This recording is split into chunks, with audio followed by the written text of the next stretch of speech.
Filsafat Bang Rocky Gerung rapuh.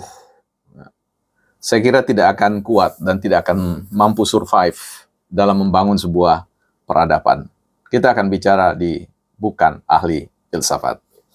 Baik teman-teman, selamat datang di channel Bukan Ahli Filsafat, sebuah ruang publik yang di-create tentu bukan dengan maksud menggurui teman-teman atau menjadikan saya sebagai seorang dosen di sini.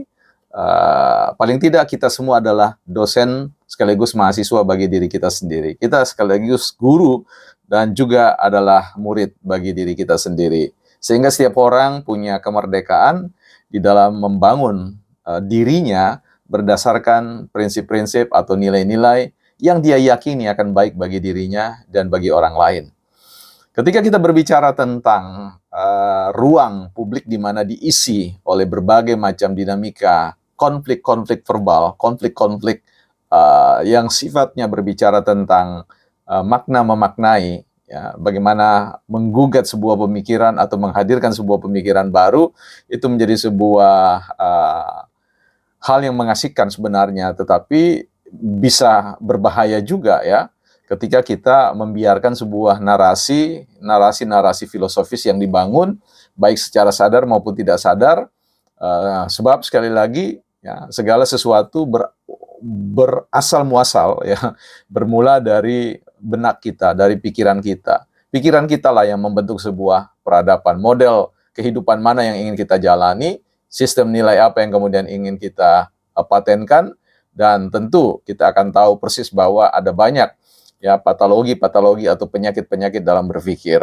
Saya tidak akan mendeskripsikan atau mengeksplanasi itu ya. Saya tidak akan menerangkan itu secara panjang lebar.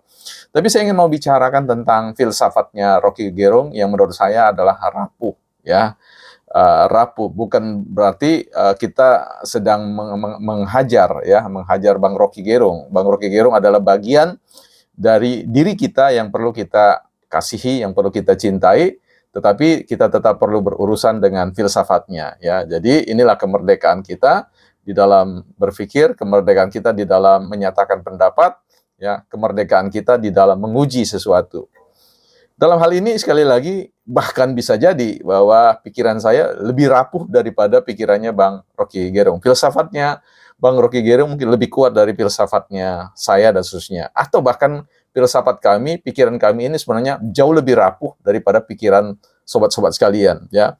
Jadi orang tidak pernah ada dalam sebuah kondisi permanen, ya. Orang tidak pernah punya filsafat yang selalu mengatakan bahwa itulah sebuah kebenaran sejati yang harus diikuti, ya. Dia harus terus-menerus diperiksa, dia harus terus-menerus dicambuk, dia harus terus-menerus digonggong, dia harus terus-menerus dikuliti, ya, dibongkar dan seterusnya. Sehingga tanggung jawab kita dalam konteks menyatakan filsafat kita atau menghadirkan filsafat kita adalah sebuah cita-cita, kerinduan untuk menghadirkan satu gagasan atau ide yang sifatnya, kalau dalam perspektif sains kita berbicara tentang paradigma, ya, grand teori atau paradigma, sebuah sistem nilai yang tak terbantahkan. Kalau kita berbicara tentang opini, pandangan kita, tafsir kita terhadap sosial, pemaknaan kita, hermeneutik kita terkait dengan realitas sosial, semuanya ya tentu merupakan sebuah model kebenaran yang tidak bisa kemudian kita katakan itu adalah sebuah kebenaran yang definitif atau yang tetap, yang ajak, yang sejatinya akan demikian ya. Kita tahu bahwa dalam sebuah peradaban ya, ide berkontestanding, naik dalam sebuah panggung, dihajar, ya, diadili, dievaluasi, dan kemudian dikritik sana-sini, sehingga muncullah ya pandangan-pandangan atau pikiran-pikiran, perspektif-perspektif, gagasan-gagasan, ide-ide yang sesungguhnya akan menjelma menjadi sebuah kebenaran yang jauh lebih durable, ya, punya kemampuan dapat bertahan lama dibandingkan dengan sebuah pikiran-pikiran yang katakanlah berkembang semalam, kemudian layu dan gugur. Nah, apa yang disampaikan oleh Bang Rocky Gerung, ya, filsafatnya sekali lagi ya, jadi mohon jangan kemudian sobat-sobat katakan, coba pemilik channel ini tanding ya, naik panggung berdebat dengan Bang Rocky Gerung. Teman-teman kan sudah tahu karakter Bang Rocky Gerung, ya, hanya orang yang tidak sadar dengan masa depan sebuah perdebatan yang mau melayani atau punya kepentingan, memang ya yang penting bisa berhadapan-hadapan dengan beliau. Perjalanan seorang filsuf ya adalah perjalanan untuk mencari teman, untuk berdiskusi, untuk saling menguji gagasan, bahkan memberi ruang pada konteks menguji gagasannya sendiri. Nah, disinilah letak kerapuhan yang saya ingin bicarakan lebih jauh, bahwa filsafat yang disampaikan oleh Bang Rocky Gerung itu berhadap-hadapan dengan filsafat halayak ya. Jadi filsafat masyarakat. Kita tahu bahwa kehidupan sebuah masyarakat itu adalah sebuah himpunan gagasan, himpunan konsensual ya, himpunan kesepakatan di mana orang sepakat hidup bersama di sebuah wilayah, hidup bersama dengan bahasa tertentu, hidup bersama dengan budaya tertentu, hidup bersama dengan penerimaan terhadap satu dengan yang lain, dari perspektif keagamaan dan yang lain-lain, hidup bersama dengan sebuah anutan sistem-sistem nilai yang disebut dengan nilai-nilai kebajikan ya, nilai-nilai keutamaan, virtue ya, virtue value ya, nilai-nilai keutamaan yang kemudian orang membangun sebuah ikatan. Oke, kita bisa hidup bersama tapi patuhi ya nilai-nilai ini. Dan kalau nilai-nilai ini dipatuhi, maka ada kehidupan yang harmoni, kehidupan yang penuh dengan hospitality atau keramah tamahan, dan kemudian ya wilayah itu, penduduknya, masyarakatnya kemudian hidup sejahtera ya seperti itu. Nah, inilah yang kemudian yang harus dihadapi oleh filsafat Rocky Gerung. Filsafat Rocky Gerung yang kita sebutkan sebagai sebuah kerapuhan adalah ketika melawan arus besar, arus utama, bukan pada konteks kekuasaan ya. Bang Rocky Gerung filsafatnya sedang berhadapan-hadapan, bukan berhadapan-hadapan dengan kekuasaan, tetapi berhadapan-hadapan dengan sebuah sistem nilai ya, grand value dalam sebuah konsensus masyarakat yang tak terbantahkan sejak republik ini berdiri ya, bahkan sejak manusia itu hadir di muka bumi ini. Apa konsensus keutamaannya itu?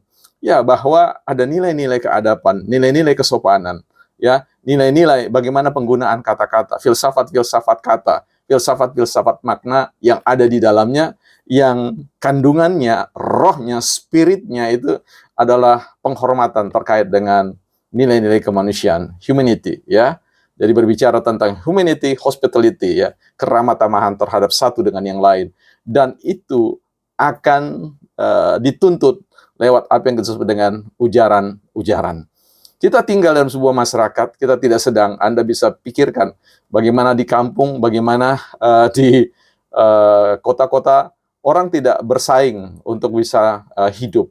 Orang berkolaborasi, bekerja sama. Kita dalam memenuhi aspek kehidupan kita, kebutuhan kita, selalu membutuhkan kehadiran orang lain.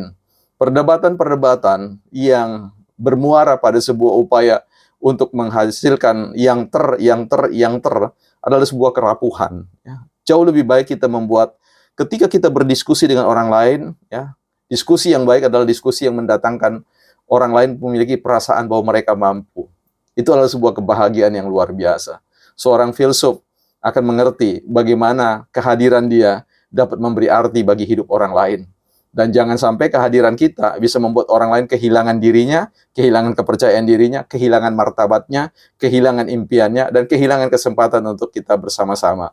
Ya, kerapuhan dalam berfilsafat adalah sebuah upaya untuk membangun sebuah menara untuk mengatakan setiap orang benar menurut anggapannya sendiri. Tapi ketika diujikan dalam sebuah sistem nilai yang jauh lebih besar, yang lebih utama, biasanya pikiran-pikiran yang sifatnya benar menurut pandangan sendiri gugur dan rapuh dengan sendirinya. Bukan ahli filsafat.